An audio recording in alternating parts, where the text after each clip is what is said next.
America के राष्ट्रपति Donald Trump ने साल 2016 में आयकर के रूप में सिर्फ $750 का भुगतान किया। अमेरिकी के अखबार द न्यूयॉर्क टाइम्स की खबर का यह दावा है कि खबर में 20 साल से ज्यादा के टैक्स रिटर्न का उल्लेख किया गया। बता दें कि इसी साल वह अमेरिकी राष्ट्रपति का चुनाव भी जीते थे और जब ट्रंप दूसरी बार राष्ट्रपति का चुनाव लड़ रहे हैं तो एक बार फिर से उनके टैक्स भुगतान से जुड़ा मुद्दा उठा है।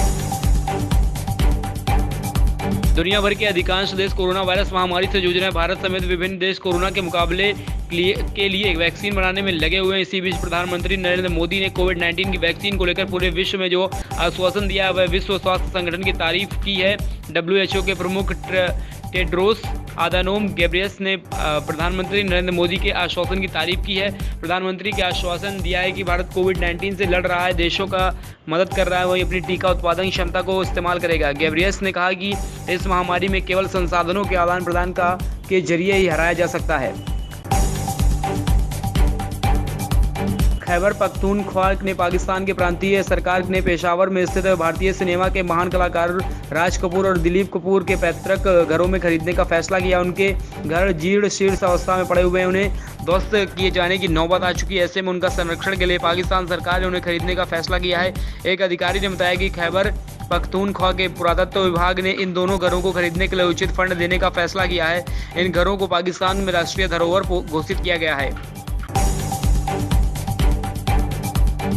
पाकिस्तान के पूर्व प्रधानमंत्री नवाज शरीफ ने खुलेआम यह कहकर इमरान खान सरकार को झटका ला दिया कि देश FATF द्वारा काली सूची में डाले जाने के कगार पर है, क्योंकि यहाँ इसे सैन्य नेतृत्व और बाहरी मुद्दों को शामिल करने के लिए मजबूर किया गया था। शरीफ, जिनका प्रधानमंत्री के रूप में तीसरा कार्यकाल 2013 से 17 तक बढ़ा था, जिनमें पाकिस्तानी जनरलों ने गुस्से का बढ़ा दिया क्योंकि वह नहीं चाहते थे कि उन इस्लामिक आतंकवादियों के खिलाफ कार्रवाई करें जो भारत और अफगानिस्तान में सीमा पार से आतंकी हमलों को अंजाम देने के लिए सेना द्वारा इस्तेमाल किए जा रहे थे। वहीं नतीजतन शरीफ को आखिरकार पद छोड़ना पड़ा। आर्मीनिया और अजरबैजान के बीच अलगाववादी नागोर्नो कराबाख इलाके को लेकर युद्ध शुरू हो गया है। नागोर्नो कराबाख सेना ने उप प्रमुख अर्तुर सरकिसियाना ने बताया है कि यह लड़ाई में 16 लोगों की मौत हो गई, वह 100 से ज़्यादा लोग घायल हैं। हालांकि अभी तक यह नहीं स्पष्ट हो पाया है कि इन लोगों में सैनिकों और आम नागरिकों की संख्या कितनी है। इससे पहले आर्मीनिया के मानवाधिकार लोकपाल ने बताया कि हमले की एक महिला और एक बच्चे की मौत हुई। वहीं अजरबैजान ने राष्ट्रपति में कहा है कि उनकी सेना को नुकसान पहुंचा है और आर्मीनिया में अजरबैजान के 2 हेलीकॉप्टर को मार गिराने और 3 टैंकों को तोप से निशाना बनाने का भी दावा किया है, लेकिन अजरबैजान के रक्षा मंत्रालय ने इन दावों का खंडन किया है। चीन ने पूरी दुनिया में अपना वर्चस्व कायम करने के लिए तरह तरह के खतरनाक अभियान छेड़ रखे हैं। चीन ने इस्लाम के इतिहास को मिटाने के लिए ड्रैगन ने एक बार फिर से खतरनाक कदम उठाया है। आपको बता दें कि चीन ने दक्षिण एशिया में लेकर पश्चिम देशों तक पूरी दुनिया को परेशान करके रखा है। इतना ही नहीं, उसने तो अपने देशों में कई खतरनाक अभियान छेड़ रखे हैं। चीन ने शिनजियांग प्रांत में उइगर मुसलमानों पर ढाए गए जुल्मों की कहानी कौन नहीं जानता है। अब मीडिया रिपोर्ट में खुलासा हुआ है कैसे चीन कम्युनिस्ट पार्टी के सरकार ने उइगर मुस्लिम के संस्कृति को मिटाने और इतिहास से जड़ से खत्म करने के लिए पूरे देश में अभियान छेड़ दिया है। देश में कोरोना वायरस का कहर थमने का नाम नहीं ले रहा। भारत में कोविड-19 मरीजों का आंकड़ा 60 लाख के पार पहुंच गया है। कोरोना संक्रमण में 60 लाख मामले रिपोर्ट करने वाला दुनिया का दूसरा देश बन गया है। वहीं अमेरिका पहला देश है, जबकि स्वास्थ्य मंत्रालय की ओर से जारी आंकड़ों के मुताबिक पिछले 24 घंटे में 82,170 नए मामले सामने आए हैं। इसी के साथ कोरोना संक्रमित की कुल तादाद 60,74,702 हो गई है। वहीं पिछले 24 घंटे में यानी एक दिन में 1,039 लोगों की वायरस के चलते मौत भी हुई है। अब तक कुल 95,542 लोगों की मौत हो चुकी है।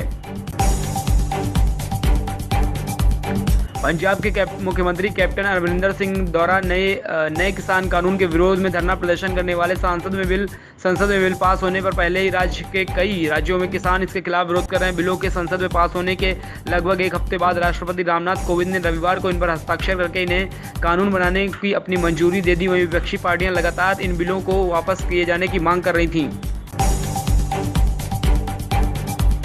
किसान बिल के विरोध में सोमवार को सुबह कुछ लोगों ने इंडिया गेट के सामने ट्रैक्टर को आग के हवाले कर दिया। आग को बुझाकर ट्रैक्टर को वहां से हटा दिया गया। पुलिस ने मामले की छानबीन कर रही है। प्राप्त जानकारी के अनुसार सुबह 7:15 से 8:30 के बीच करीब 15 से 20 संख्या में कुछ किसान बिल का विरोध कर रहे थे। वह इंडिया गेट के पास एकत्रित हुए। वह अपने साथ एक पुराना ट्रैक्टर लाए थे। प्रधानमंत्री नरेंद्र मोदी ने मालदीव और भारत में किसी भी सीधी कार्गो फेरी सेवा शुरू होने पर कहा है कि इस पहल से न सिर्फ द्विपक्षीय व्यापार बढ़ेगा बल्कि दोनों मुल्कों की अर्थव्यवस्था को मजबूती मिलेगी। मोदी ने टिप्पणी मालदीव के राष्ट्रपति इब्राहिम मोहम्मद सोलिह के उस ट्वीट पर अपनी प्रतिक्रिया में की है जिसमें सीधी कार्गो पोत सेवा के प्रधानमंत्री का शुक्रिया अदा किया है। सोलिह ने ट्वीट कर कहा है कि माले के कुल हुदूफुसी बंदरगाह पर दक्षिण भारत के बीच पहला कार्गो पोत आज रवाना हुआ है। इसके लिए मैं प्रधानमंत्री नरेंद्र मोदी और भारत सरकार को धन्यवाद देता हूं। महाराष्ट्र में मुंबई के लगभग 130 किलोमीटर दूर पालघर जिले में जौहर तालुका के एक आदिवासी गांव तरलपाड़ा में विभिन्न आयु के वर्गों के करीब 30,000 बच्चे हर दिन सुबह 9 बजे से एकत्रित होते हैं और जैसे ही सभी ऐसे वैकल्पिक स्कूल में इकट्ठे हो जाते हैं जहां पर पुराने छात्रों द्वारा यहाँ ज्ञानवर्धक खेल खेलते हैं, नियमित पढ़ाई करते हैं और साथ में गाने भी गाते हैं। यहाँ पढ़ने वाले छात्र छात्राएं 6 से 15 वर्ष की उम्र के हैं। राज्यसभा के उपसभापति हरिवंश ने अपना रुख दोहराया है कि 20 सितंबर को कृषि विधेयकों को प्रक्रिया के अनुसार पारित कराया गया था और विपक्ष द्वारा मत विभाजन की मांग को नहीं माना गया क्योंकि सदन में हंगामा होने के कारण व्यवस्था नहीं थी।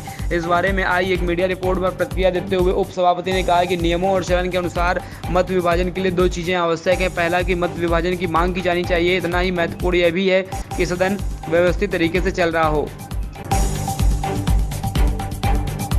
झारखंड में भाजपा ने आरोप लगाया है कि जेल नियमावली में कानून का उल्लंघन कर राजद प्रमुख लालू प्रसाद यादव को लोगों से मिलने की सुविधा दी जाती है।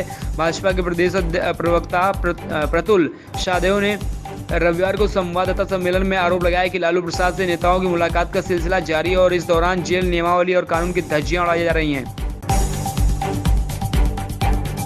मणिपुर के 5 कैबिनेट मंत्रियों को विभाग के आवंटन कर दिए गए। मुख्य सचिव राजेश कुमार की ओर से जारी अधिसूचना के मुताबिक मुख्यमंत्री एन बीरेन्द्र सिंह के पास गृह, कार्मिक, योजना, राजस्व और उन सभी विभागों का प्रभार रहेगा जो कभी आवंटित नहीं किए गए हैं। अधिसूचना के मुताबिक एस राजेन को शिक्षा, मत्स्य पालन और कमान क्षेत्र के विकास प्राधिकरण का जिम्मा मिला है।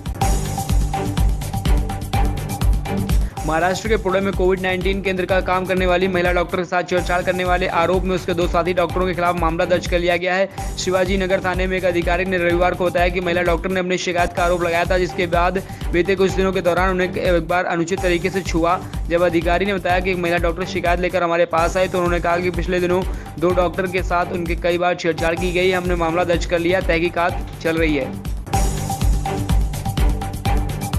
इंटरनेशनल डॉटर्स डे यानी दुनिया भर में बेटियों का खास दिन, खासतौर पर इस मौके पर शहर की बेटियों को अनगिनत किस्से हमने सुनने को मिलते हैं। वहीं लेकिन बेटियों की इच्छा शक्ति की एक बेमिसाल कहानी मध्य प्रदेश के छतरपुर जिले के गांव अखरोटा से सामने आई है जहां पर सैकड़ों बेटियों ने फावड़ा और कुदाल उठाकर पहाड़ी को काट डाला और अपने गांव में ऐसी जलदार लेकर आई है जो गाँव की प्यास बुझाने के साथ साथ विकास के लिए भी बेहद ही जरूरी था।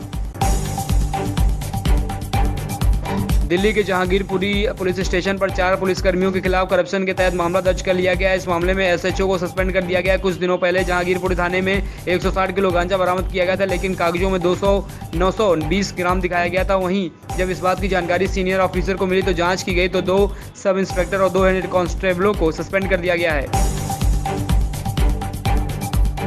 अयोध्या में राम मंदिर निर्माण का रास्ता साफ हो जाने के बाद श्रीकृष्ण के भक्तों ने भी मथुरा में श्रीकृष्ण जन्म परिसर में मुगल शासक औरंगजेब के कार्यकाल में बने शाही ईदगाह मस्जिद को वहां से हटाने की मांग की। इस मामले में मथुरा की किला अदालत में याचिका दाखिल की गई है। आज इस मामले में सुनवाई होनी है। वहीं श्रीकृष्ण विराजमान की याचिका में 13.37 एकड़ जमीन का मालिकाना हक मांगा गया है।